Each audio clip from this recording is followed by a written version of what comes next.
Hey, welcome back to JP Transport. We got my neighbor Darren Huddleston with me today, Huddleston Trucking. Last week we came back from California together. Darren, why don't you tell them what you usually get for fuel mileage? Well, my average, my 30-day, or was it 60-day? 30-day. 30-day average was around 5 miles to the gallon, 5.13, 5.14, and I would fill up twice a week, and roughly paying anywhere from, $1,200 to $1,400 a week because I had to fill up twice, because I thought that if I drove faster, I could drop this load off and get to the next load quicker and make more money. So if the speed limit was 80, I drove 80, and if it was 75, I drove 80. And then Johnny was telling me how much more money I could save and still get to my places on time by driving a lot slower. So you normally get 5 miles a gallon, and this trip you got, we figured it up, now I've lost it again, Darren, 7.87. So the difference between 5 miles a gallon and 7.87 is 25 cents a mile. If you're running 100,000 miles a year, that's $25,000 difference in 1 year. And that we were talking about, that's the funny thing. You'd have to keep, I was picturing a 5-gallon bucket of quarters. Every mile you go down the road, you'd have to throw a quarter out the window. That's what that would equal to in a year's time. Every mile, throw a quarter out. That would be hard to throw a quarter out every mile. It would for me. Yes. 4 miles, you got to pop, right? Exactly. There you go. So, well, and also, go ahead. No, go ahead. Well, I was going to say also, at the end of that, it was $368 Yep. to my pocket. Yep. At the end of the time we got back. And what I was looking at was my Raycon, and that was just free money added to my Raycon. So actually, I made even more bringing that stuff in. All right, so we'll show you the difference between the engines. This is what is this? ISX-15. ISX-15 Cummins that I don't know anything about. I haven't ran a Cummins since it was an N14, probably in a late 90s Peterbilt. So like we were just talking about, I mean, maybe I'm just, I don't know, biased, I guess, because I've got a Detroit, but it seems so many hoses and pipes, and it's a good engine, obviously, because you ran it, what, probably a couple 100,000 miles? Oh yeah, every bit of it. And it's, I mean, it's a good engine. Doesn't, I mean, it's good on fuel if you run it a little slower, which nothing gets good fuel mileage running really fast. But he said these are his fuel filters, and here's his air cleaner. And I don't know, like I said, I wish I could give you more insight on it, but I don't know much about them. But here's just kind of what we're doing a international with a Cummins. Darren's trying to get out of the camera. We're doing an international with a Cummins comparison to a Freightliner with a Detroit in it. So let's go to the other side. There's is my fuel. That's my oil. So your oil filter's way down in there. And right here, behind that, is my radiator filter. Oh, really? Yeah, it's behind this. Is it a spin on? Yeah. Yeah, it's a spin on. You can't see it unless you're laying under and looking up. Yeah, I can. Looks like you got a brand new alternator. Fix that on the road, didn't you? Fix that on the road, yeah, I did. At least Huntsville, Alabama. That's an easy location though to change it. It is. And it's got 4 bolts that mount it to the engine, and then you just take a tensioner. Mm-hmm. Where do you take the tension? Oh, that tensioner right here. I see. Looks like you got a new water pump, or fairly new because it's not painted. Yeah, that when they had the fuel filter was leaking, or the fuel gasket was leaking, when they pulled all this was off, and then the water pump had to be replaced too. Yeah, he had an oil leak, and that's the thing, the front structure of these Cummins, I have heard, and like you you know all about it. You sent me a picture of it. They had everything off this thing, hood, radiator, all this stuff was gone just to fix an oil leak. Yeah, that was insane. And it's got a VG turbo. Those aren't cheap, are they? No, I replaced that too. $8,800 for just the variable turbo, and it's, yeah. And yeah, for anybody that doesn't know, VG's variable geometry, the fins in there will actually angle pitch different, kind of like a boat when you're trimming it. It's kind of the same difference. It's supposed to give you more boost at low RPM, what I've heard. And then he's got a little pipe back there that blew off a couple weeks ago. And I had to have that replaced, which I can't believe that's rubber. I never thought it would stand up to that heat. And that's what your EGR piping, let's see. Which when it did that, it threw the turbo out of time. Oh, did it? Yeah. So how do you fix that? They had this computer retime it. Oh, really? Uh-huh. Yeah, so it's got electric going to it. I don't know. It's the oil line, I know. It's got a bunch of sensors coming out of the back of it. Say, I'm kind of ignorant to these Cummins. I don't know much about them. But same deal. I mean, I think the EGR valve is in this somewhere though, and in Detroit. I'll show you in a minute. It's in the center. I don't know which one is the EGR valve. It's got to be in this piping somewhere because there's nothing else. There's nothing else in it before it goes back into the intake. Let's see. Let's walk. I don't know. I guess that was my phone. So he's got full skirting. This is a really aerodynamic truck.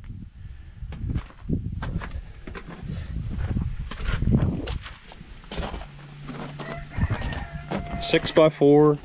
I don't know what else to say about it. He's got a vertical stack. Mine's horizontal. But other than that, it's a truck with great aerodynamics, stand-up sleeper, full skirting. What'd you say it was? 355s? Yes. 355s with a overdrive 10-speed. So pretty much like mine. So let's go up to the Freightliner now. We'll see what's different. The old freight shaker. So here's the difference, and I was showing him I do have a little bit of oil leak. What you got to do where this high pressure runs through the head, there's these little rubber deals right here, and they get hard and they start to leak. I'm not too worried about it no more than it's leaking, because you have to have a special tool that goes on this and that whole thing comes out, and then you take these 2 bolts out and you replace these seals. It's just seeping, and I don't know. I'm not too worried about it. I figure it won't rust. But oh, that was the other thing we forgot to do. Your air dryer's underneath your truck. Yes, right? under the driver's seat. And that's how my old International was too. They haven't changed it. That's what I like about this one. That it's right here. That filter's easy to change. Yeah, you have a lot more open concept. I think so. It just I really like the way it's designed. And I put a new radiator in this truck, and it wasn't that bad. You take these bars out. Oh, I mean, I just took the what do you call them, cylinders off, set it on a truck bed to lean it forward, and we got the radiator out. It wasn't that big a job. But what I like about this one is everything's right here. Here's your, I call this the rock catcher. It says 7 micron. I thought it would be bigger than that, but it says that's a 7 micron filter, that Davco. And then you've got your water drain right here. If you get a little water in it, you can just open that up every once in a while and let the water out of it. Because the water is heavier than the fuel, it'll drop to the bottom. Right here, this is your, what you were talking about, your coolant filter. It's right here. Oil right here. And they're all inserts. You just crack that loose, and then you got your first stage of fuel filtration, then you've got your second stage, and you've got your third stage. See, I can do all this right here. That's really won't amazing. leak a drop. I don't even have to have nothing. I can just pop and get them out. I say I'm bragging on my Freightliner because that's what I've got, but I just always liked them. I didn't know anything about Cummins. This is a truck that I've been in a long time. There's my ECM. Oh, okay. See it? Yeah. Air compressors back there. I did have to change this line one time. Like I was telling you the other day, that is a bear to change. I had to take these fuel lines off, about half break your hand to get in there, because your air compressor's down there and it latches onto that, and that's what cools your air compressor. Oh, okay. That's all in one line. You got to try to fish in there. Wow. That's not an easy job. Here's your air box. It's right on top of the engine. Yours is right here. Blocking anything right, you can need to do back here. That's probably what's blocking a lot of that is that big air cleaner. Here's your EGR valve right here. But see, even all your filters, every one of them are on the driver's side of the truck. Mine are on the passenger side, the driver's side. I mean, it's even on that part of it. Right. You're working over there, and then you got to come over here and work and keep crawling in and out. Well, of here, your let's truck. just do a quick. Here's one. Here's the other. I mean, there's a lot. That's a busy situation over Yeah, here. it is. Majorly. But, and we'll go to the other side. That's pretty much power steering. That's about it. On this one, same deal. I think it's pretty simple. Yeah. You got a really simple turbo on these Detroits. They're not variable geometry. So mine was 8800. What would yours probably be? Just off the top of my head, I would say somewhere in that 2,000 to 3,000. Yeah. They're really there's not much to them. All this is just a lot of heat shields that. Right. You definitely wouldn't want one going out all the time on an International. No. And it's pretty simple. It just does a loop, goes back into this is the EGR cooler. The only thing that was wrong with this truck when I bought it was the air conditioning. And on these are like automotive style compressors. When this clutch goes bad, you can't just replace the clutch. Maybe somewhere you can, but they're not easy to find. So what the bad thing you got to do, you got to pull these lines off. I bought this compressor. It was a new one. It wasn't rebuilt. So I changed the compressor, changed the dryer. The dryer's real simple. 2 bolts take out of it. And then recharged it. Here's your low side and your high side. Mm-hmm. Yeah, I mean the radiator, like I said, it was simple to change. This hose is new. Oh, what else have I done to this truck, or what else can we talk about it? Oh, I did change, which you were talking. He might need to do it to yours too. This is a new style tensioner.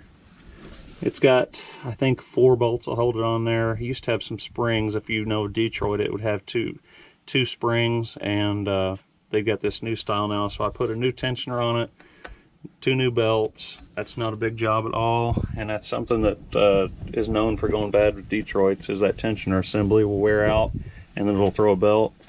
So I've got the old tensioner in the box with the belts. What else to say? I don't know. I guess we'll walk down this truck. Pretty much the same. You know, it's a stand-up sleeper with full skirting. The only difference between his truck and my truck, his is an overdrive 10. This is a direct drive 10. With this one's got a 250 rear end with a single screw. So you can see here's your drive axle, and here's basically just a dead trailer axle. So only the front drive axle's powered. One downside to that is you really wear out tires fast. I don't know, last set of tires I got out of these, I think I got 160,000 miles out of them.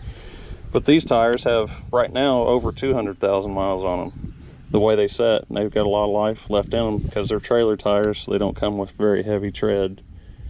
So yeah, that's the comparison between the two. All right, so we got pretty much 2 different trucks: International, Freightliner, Cummins, Detroit. But pretty much, actually, they're the same year, aren't they? 2014. I forgot about that. Yeah, you did. I wish when I'd have started almost 2.5 years ago, I would have listened. But I thought this would make a good video, because we've talked about this for the last 2.5 years. Yeah. And he's like, no, I got to go. And it just, I don't like the stress of it. We kind of talked about that too. Yeah. We talked on, I got to give your radio back. Darren let me borrow a CB. It's sitting up there. I forgot all about that. But we talked on the radio all the way home. And to me, driving fast, even 70 from 65 is so much more stressful to me. Oh, it is. I just like going a certain, I don't think 65 is that slow. No, it really, actually 60 isn't that slow. We had light loads, or relatively light loads, but after doing it this way, which I'll do from now on, you can't shut a truck down at 80,000 pounds gross. You've got more of a chance of shutting it down around between 59 and 64. From 5 to basically 8, $25,000 a year just for slowing down. It didn't cost you a dime, and it's less wear and tear on your truck. Oh, absolutely. And wear and tear, I think, on Mentally. stress. Yeah. And I promise you'll still get your freight there on time. Yes, Maybe I learned that. Maybe it'll take I don't even think it takes much more planning, because if you really figure it up, what you're going to save going all the way across the country is a few hours. That's all you're going to save. Driving like you're here in Not his hair. Yeah, hey, I can't say much because Bald is the new beautiful, people. I'm not all the way there, but it's thinning. Yeah. But also, you was getting ready to touch on, you shut your truck off. Yeah. My truck never shuts off. From the time I leave till the time I get back home, whether that's 3 days or 11 days, my truck never shuts off. I leave the air on, that way I can sleep at nighttime, and or the heat on if it's winter time. I'll never shut my truck off. So that was basically 3 nights, and what I'm seeing on I've got a scan gauge, it's showing you're burning about, and especially with the air conditioning running, you wouldn't believe how much more load that puts on your motor, because I can watch, there's a setting on that shows gallons per hour being burned, and as soon as you hear that compressor kick in, you just watch your fuel mileage drop. It's pretty cool. You'd think a semi wouldn't make that much difference, but it does. I would say it burns somewhere around 3/4 of a gallon an hour. Till a 10-hour break, you're talking 7.5 gallons a night. Right. So that was another big difference too. I ought to figure that up, what that would be. Yeah, if because have you not idled, well, 3 nights, that'd be somewhere, what, 22.5 gallons right there. right. That add up. Yeah. Especially at, what was the 340 a gallon's national average? Yeah. So. National fuel average now is 340 a gallon, and that's another thing we talked about for a long time. I've been a NASTC member for the last 2.5 years, and I wish I had done it years ago, because you're using mud flap now, Right. and that's, what do we get, 50-cent discount at Flagstaff? Yeah, 50 cents. 50 cents a gallon. So definitely, if you don't have a fuel card, get one, because you're taking a serious beating out here on the road if you don't have some kind of fuel discount program. Even like, and I've not been endorsed by Mud Flap at all, but Mud Flap's free. I was a little bit aggravated with my fuel program that I was in, and I pulled out of it, and I'm still getting good savings. There's places that I'm not getting savings. Actually, you're getting, most of the places we check, he's getting better than what I am. There's just not as many places to get it. Right, exactly. Like I'm through NASTC, every TA and Petro I can get fuel, and a lot of mom and pop, little Ambest and Mach 1s in Illinois. But he's actually been getting better than me, a few cents cheaper than me, and it's free. Mine's $250 a year. I like being a NASTC member. That's just me. But that Mud Flap is it's a good program. Yeah, it really is. It is. I'm happy with it right now. 50 cents a gallon is a lot of money. Right, and I can go to Mach 1s and Road Rangers. That's a few that you can go to.